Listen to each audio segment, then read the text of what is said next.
Sallallahu alaihi wasallam.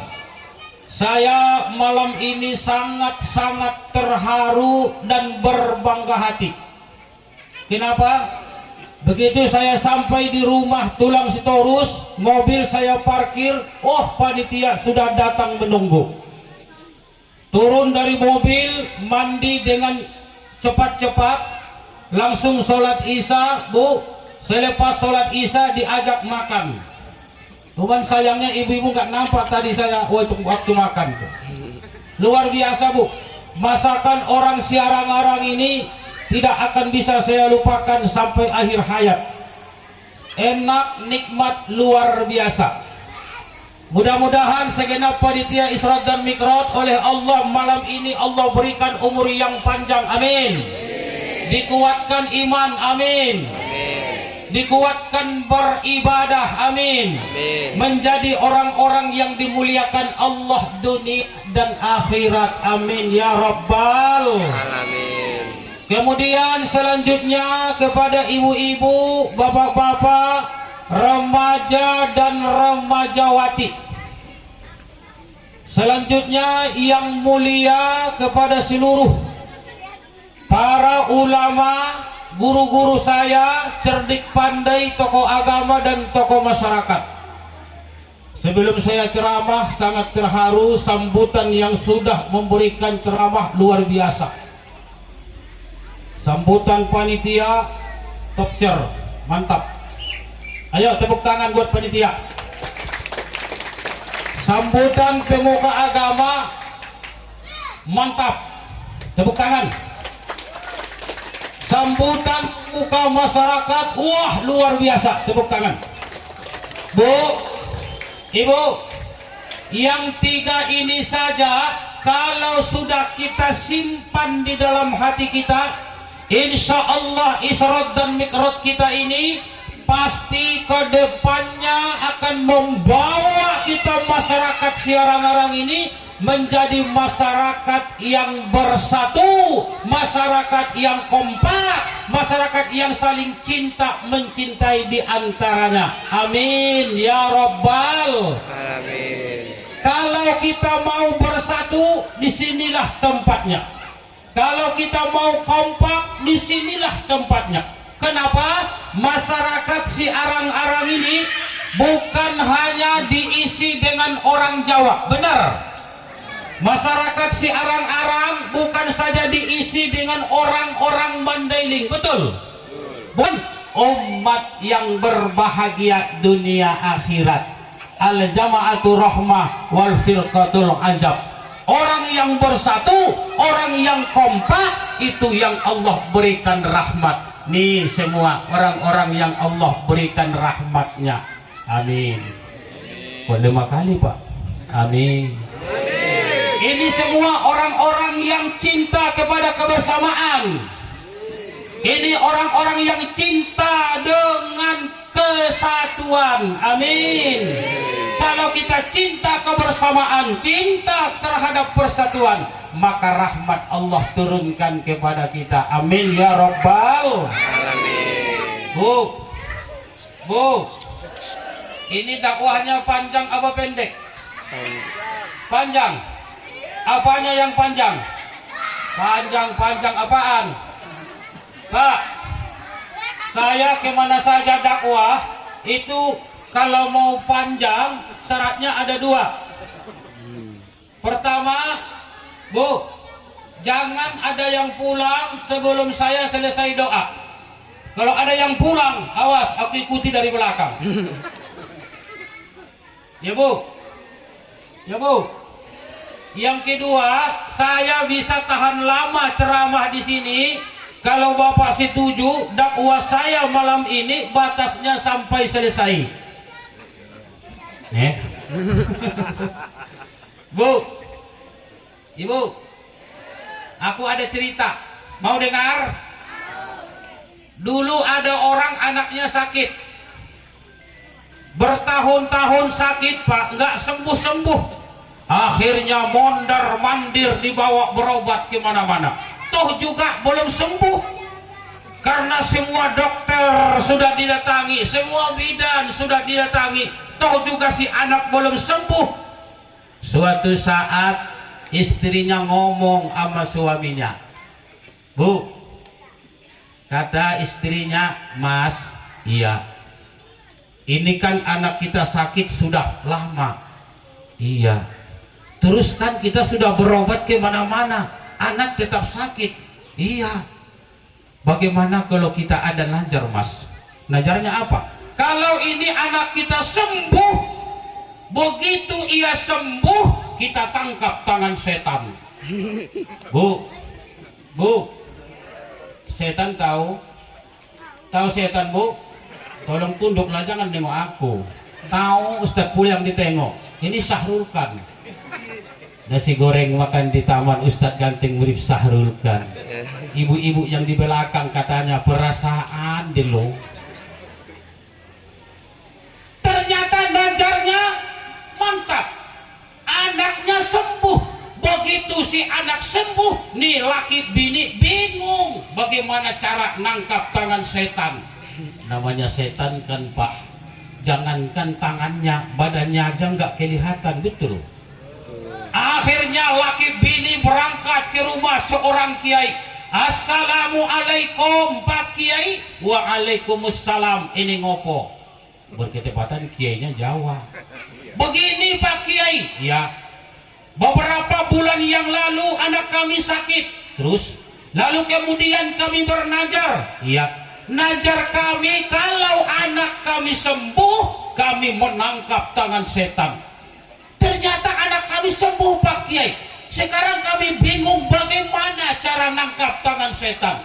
Kata Pak Kiainya, soal nangkap tangan setan kecil. Caranya bagaimana Pak Kiai? Kalau nanti di kampungmu ada peringatan Isra Mi'raj, begitu Ustadz ceramah, Ustadz belum selesai doa, ada yang pulang duluan, itu yang digiring setan, tangkap tangannya. Makanya aku tengok-tengok ini ha. Aku hitung dari sini ha. Bu, Ibu, Bu, I love you. Dan ada yang pulang duluan. 3 tahun yang lalu Pak saya ceramah, entah kebetulan atau tidak saya pun nggak tahu. 2 hari saya pulang ceramah, panitia telepon, "Assalamualaikum Ustadz." "Waalaikumsalam." Cuman ngasih tahu Pak Ustadz, "Ada apa?" Saya bilang, 2 hari yang lalu kan Ustadz kami undang ceramah." "Iya." "Kan ada 2 orang yang pulang Ustadz." "Iya aku masih ingat." "Orangnya udah meninggal Pak Ustadz." "Ya aku takut juga ini Bu, makanya Ibu jangan ada yang pulang lah." "Bu, mau meninggal atau tidak?" Ibu bapak hadirin yang dimuliakan Allah Subhanahu wa taala, bersyukur kita kepada Allah. Masya Allah, malam ini penampakannya sangat-sangat luar biasa. Ini orang-orang yang hadir di hadapan saya bukan orang yang rendah ilmunya dibandingkan saya. Ini adalah pakar-pakar ilmu. Ini orang yang sudah punya pengalaman yang mantap. Namun pada malam ini panitia mempercayakan kepada saya untuk berceramah, bukan berarti menambah kajinya Bapak dan Ibu semua. Saya hanya memenuhi undangan mengisi acara Isra dan Mi'raj baginda Nabi besar Muhammad Sallallahu Alaihi Wasallam. Saya mau tanya Bu, kenapa kita peringati Maulid Nabi Isra Mi'raj? Apa ada hadis mengatakan peringati Isra Mi'raj, peringati Maulid Nabi? Ada hadis apa tidak? Enggak ada. Jadi kenapa malam ini kita peringati Isra Mi'raj? Sampai ada yang menyumbang, sampai ada yang meluangkan waktunya, sampai ada yang mengorbankan tenaganya, masang tenda, masak kue dan lain sebagainya. Padahal ini bukan ada hadisnya di dalam hadis Nabi, bukan ada perintah di dalam Al-Quran. Kalau kamu diduri Al-Quran 30 juz, 114 surah, 6.666 ayat. Insya Allah di sini juga sama. Jadi kenapa kita peringati Isra Mi'raj? Jawabannya satu. Bu, jawabannya satu. Udah tahu belum? Belum? Wajar belum aku kasih tahu. Mau dikasih tahu apa tidak? Mau tahu atau mau tahu banget? Mau tahu banget? Ikuti pesan-pesan berikut ini. Isra Mi'raj, Maulid Nabi, gunanya kita peringati cuma satu. Apa? Biar kita tidak lupa dengan sejarah. Hari ini banyak umat Islam tidak bisa kompak, tidak bisa bersatu akibat tidak mengenal sejarah. Baru anggota DPR, baru ketua DPR, baru jadi MPR, baru jadi kepala desa, baru jadi Pak Lurah, baru jadi presiden, sudah sombong akibat ia lupa dengan sejarah. Coba bayangkan bapak-bapak jemaah, kalaulah seorang DPR dia tahu sejarah bagaimana dulu Indonesia ini merdeka, bagaimana perjuangan para tentara sekutu, mungkin siapapun kita hari ini tidak akan berani menginjak-injak tanah air ini dengan penuh korupsi, nepotisme, apalagi dengan kesombongan. Benar apa betul? Betul. Bu, ibu, apa? Buka bu di internet, hampir tiap hari ayah tiri memperkosa anak tiri. Hampir tiap hari pak, anak tega membunuh ibu kandungnya. Kenapa ini terjadi ya Ustadz Anjasmara? Anak bisa durhaka kepada orang tua, bahkan anak berani membunuh ibu kandungnya. Itu karena dia tidak tahu sejarah, dari mana ia dilahirkan dan siapa yang bersusah payah di saat ia di alam kandungan. Iya pak, iya pak. Kalau ini yang kita jadikan sebagai pedoman, insya Allah Isra Mi'raj kita ini akan membawa keberhasilan, akan membawa perubahan yang lebih baik untuk kedepannya. Amin ya Rabbal Alamin. Ini kalau dilihat temanya Masya Allah luar biasa.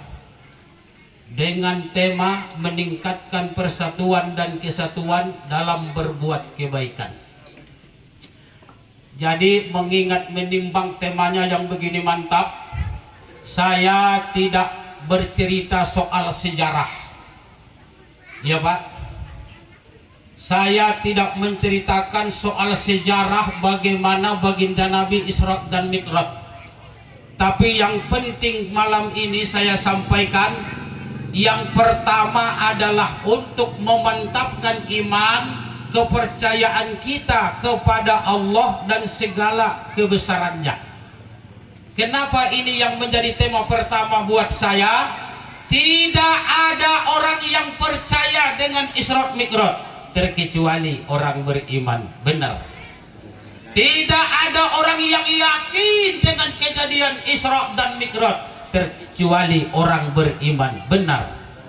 Dulu Pak, dulu, ini kita cerita zaman dulu.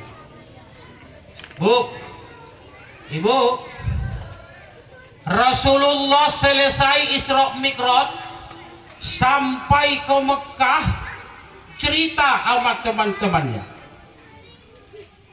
Orang yang mendengarkan cerita Rasul tentang Isra Mi'raj terbagi dengan 3 golongan besar.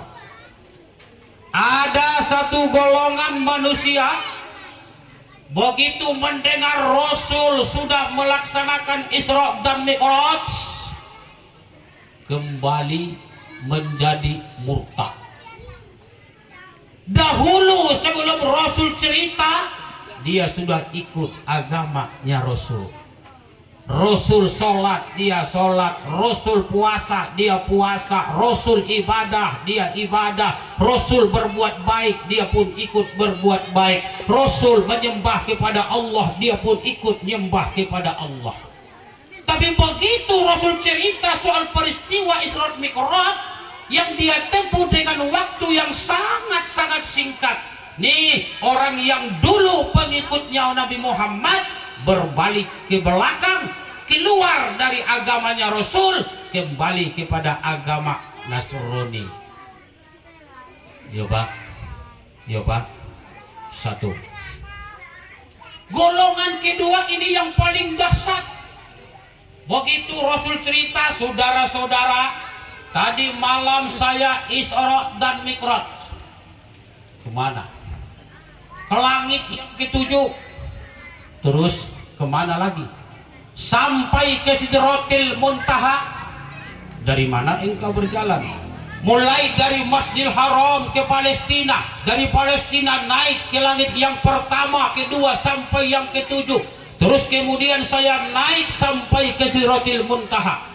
Berapa puluh ribu tahun? Enggak pakai tahun, cuman sepertiga malam. Jam 2 saya berangkat, belum subuh saya sudah kembali di Mekah. Ini kelompok kedua. Begitu Rasul menjelaskan tentang perjalanannya, bukan saja tidak percaya, malah menuduh Muhammad. Ternyata kau Muhammad betul orang gila. Ternyata kau Muhammad betul orang pembohong. Mana mungkin kau tempuh perjalanan sejauh itu dengan waktu yang sangat singkat.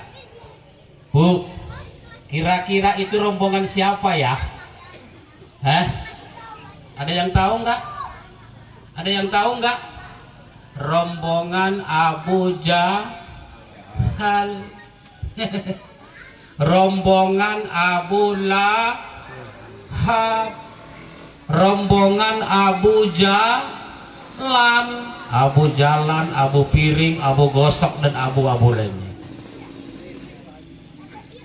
Tapi di antara mereka yang mendengarkan cerita ini, bahwa Rasul Isra Mi'raj dengan perjalanan yang begitu jauh ditempuh dengan sepertiga malam, bukan saja dia percaya dengan cerita itu, malah dia menantang orang-orang yang menuduh Muhammad itu pembohong.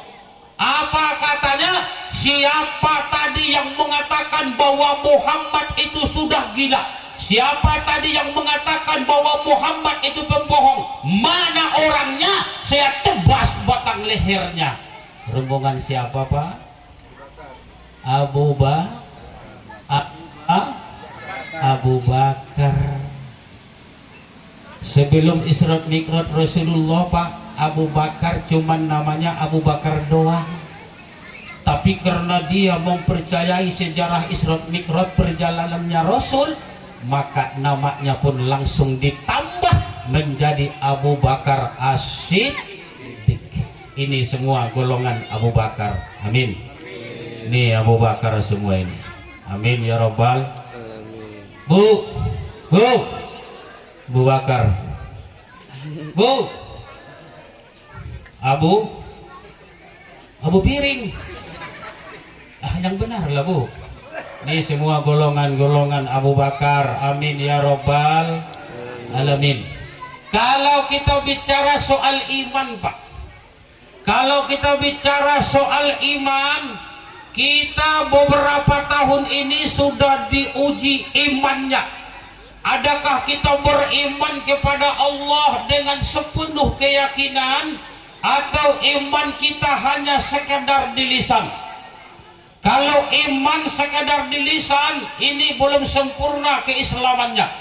Tapi kalau iman sampai di hati, melekat di dalam dada, bukan saja lisan dan ucapan, tapi dibuktikan dengan perbuatan. Inilah orang-orang yang hadir di sini nih. Ini orang-orang beriman semua. Betul? Betul? Ini kalau nggak beriman udah pulang nih. Bu, itu ibu-ibu kalau nggak beriman udah pulang tuh. Tapi alhamdulillah belum ada yang pulang. Berarti ibu-ibu orang beriman. Hampir 3 tahun Pak, iman kita diuji dengan bermacam-macam penderitaan. Apaan? Tahu? Corona. Bu, corona. Apa? Corona itu Pak, 68% dokter sedunia mengatakan ternyata corona itu Pak berasal dari kuman yang kecil. Kecilnya tengok jauh lebih kecil kuman corona. Tengok tahu kan Pak? Tengok kecil apa besar? Si kecil-kecilnya tengok Bu, jauh lebih kecil kuman corona. Tapi coba lihat dampaknya. Walaupun kuman corona itu kecil, jauh lebih kecil daripada tengok, gara-gara corona berapa tahun kita rakyat Indonesia ini mengadakan perubahan yang luar biasa. Satu, gara-gara kuman corona Bang, kemana kita disuruh pakai masker. Benar? Masuk rumah sakit pakai, ke pasar beli tempe Bu pakai, naik sepeda motor pakai masker, gesek uang di bank pakai masker, wiritan Bu Ibu pakai, pesta undangan pakai. Cuman gara-gara kuman kecil, dampaknya luar biasa. Allahu Akbar walillahil hamd. Bahkan gara-gara corona Bu, kemana-mana kemarin kita disuruh cuci tangan. Masuk kantor pedesaan cuci, masuk ke wirid cuci, nggak pernah dikasih makan Pak. Cuci tangan melulu kemana-mana kita. Bahkan anak-anak kita sampai dari TK, SD, SMP, perguruan tinggi, sekolahnya pada daring. Cuman gara-gara kuman kecil, dampak dari anak-anak kita yang belajar daring, wah 30% Pak anak Indonesia pakai kacamata. Kenapa? Matanya banyak yang sudah rusak akibat terlalu banyak menengok komputer. Yang paling aneh Pak di kampung saya, datang gurunya dianjurkan belajar melewat handphone. Akhirnya anak sama ibu rebutan handphone. Begitu anak dapat giliran mainnya 1 jam, belajarnya 1 jam, main gamenya 13 jam. Akhirnya rusak kabur mata. Akibat wabah yang kecil. Lagi heboh-hebohnya corona di kampung kami, ada orang tua pakai sarung-sarung, pakai peci hitam, baju batik. Mohon maaf kalau ada di sini yang pakai sarung, pakai peci hitam, baju batik. Bukan itu yang saya maksud. Tapi begitu Pak ceritanya. Sarung, pakai baju batik, pakai peci hitam, keliling di kampung kami. Orang sudah pada takut semua dengan wabah corona, maka dia pun ngambil kesempatan. Apa dia bilang? Wabah corona itu ngeri bapak-bapak, ibu-ibu. Kalau satu orang kena, yang lain bisa nular. Wah, orang makin ketakutan. Bahkan dia bilang wabah corona itu bisa menewaskan nyawa. Wah, orang semakin ketakutan. Lalu dia bilang apa? Walaupun begitu hebatnya corona, gak usah takut, dia bilang.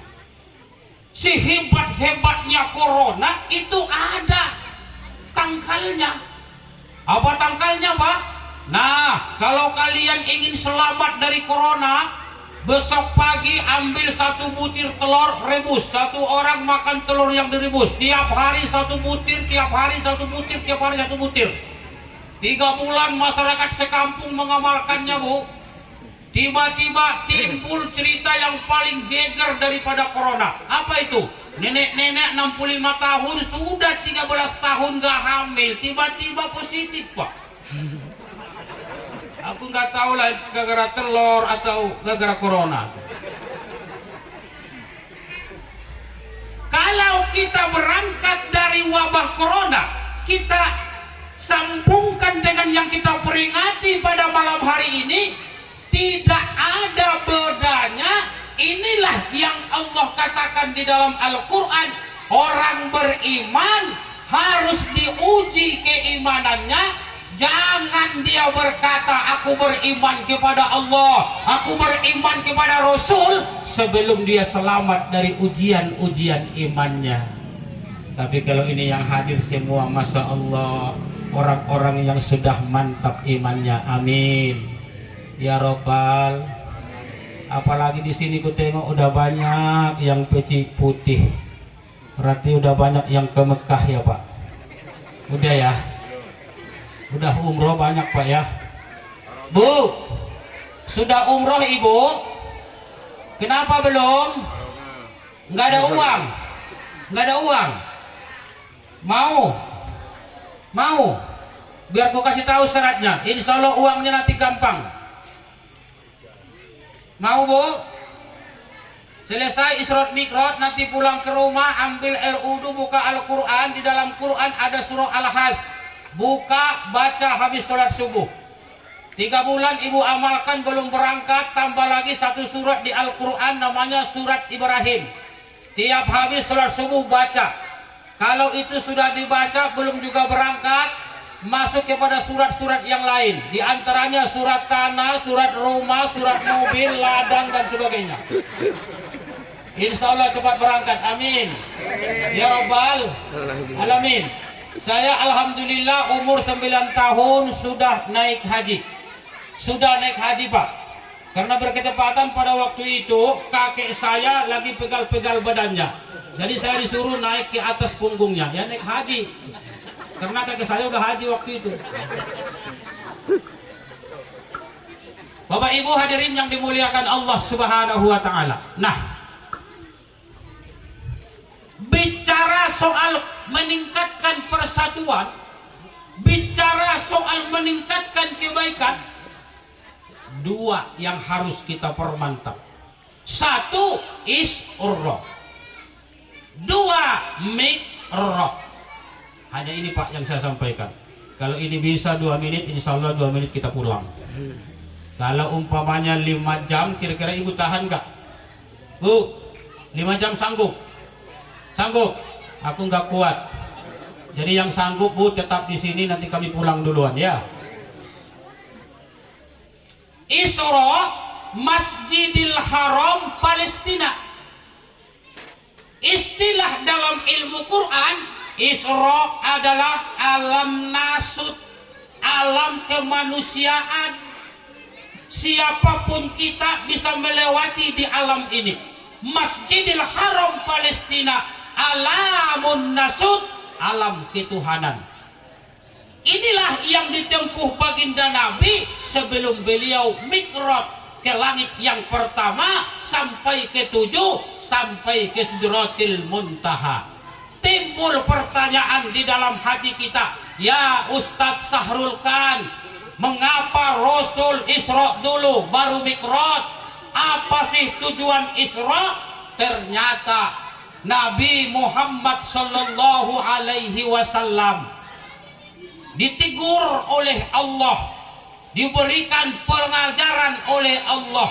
Duribat alaihimul jillatu aina ma sukifu illa bihabalim minallah wa habalim minan nas.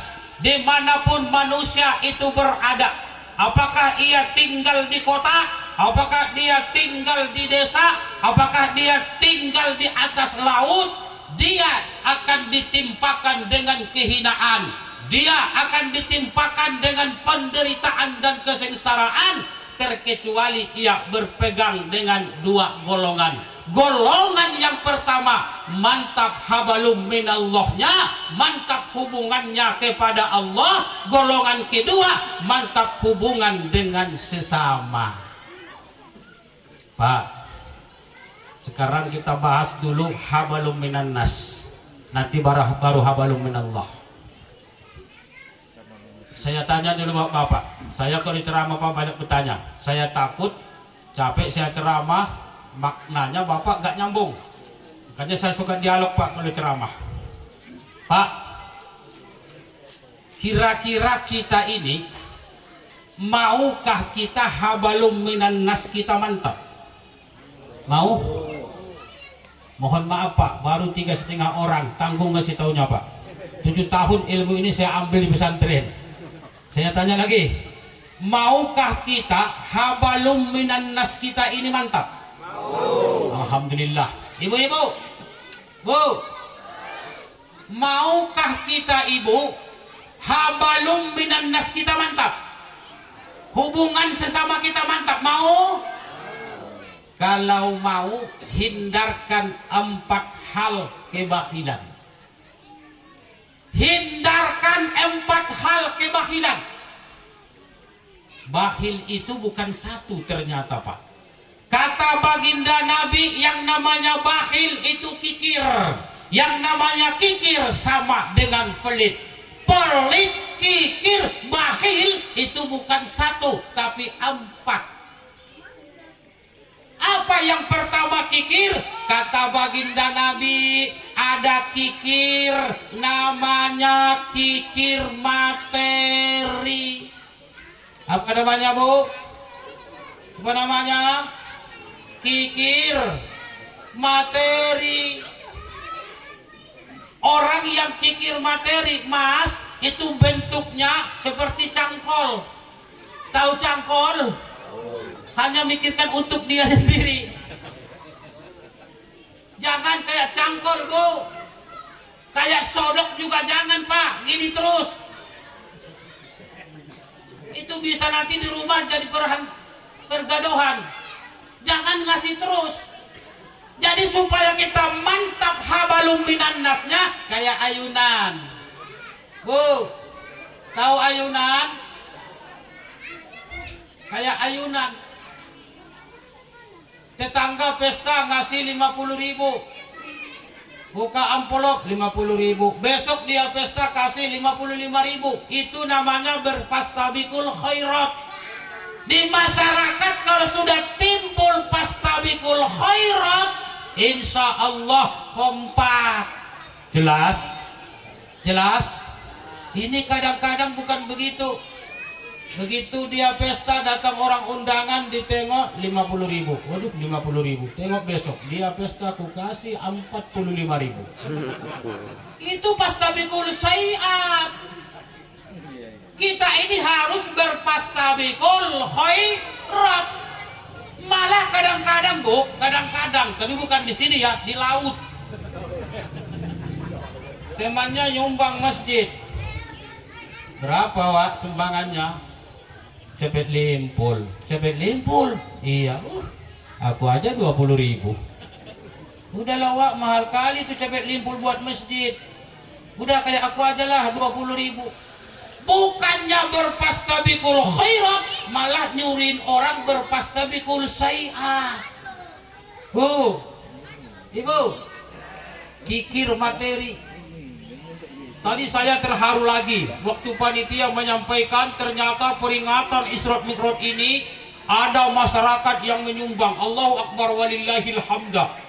Ingat Pak, siapa yang menyumbangkan hartanya demi untuk syiarnya Islam, demi untuk majunya Islam, belum hartanya itu dimanfaatkan oleh panitia, Allah sudah menyuruh malaikat mencatat bahwa dia orang-orang yang mulia di hadapan Allah. Amin ya Rabbal. Amin ya Rabbal. Ini semua orang-orang yang sudah mulia nih. Ini orang-orang yang menyumbang semua ini. Alhamdulillah. Ini yang pertama, hindari kikir materi. Jangan pelit, jangan bakhil, jangan tenik. Kalau kikir materi sudah kita buang, insya Allah masyarakat ini akan bersatu, masyarakat ini akan harmonis, masyarakat ini akan kompak. Yang kedua, hindari kikir ilmu.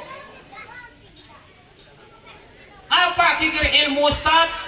Misalkan ada rapat, ini mohon maaf panitia ya, bukan karena besok malam mau rapat aku sampaikan ini, walaupun nggak disampaikan tadi, ini akan aku sampaikan karena sesuai dengan judul, bagaimana supaya bisa kita meningkatkan persatuan dan kesatuan. maka kikir harus dibuang. 4 kikir wajib dibuang. Yang kedua, kikir ilmu. Misalkan satu masyarakat berjumlah 1000 orang.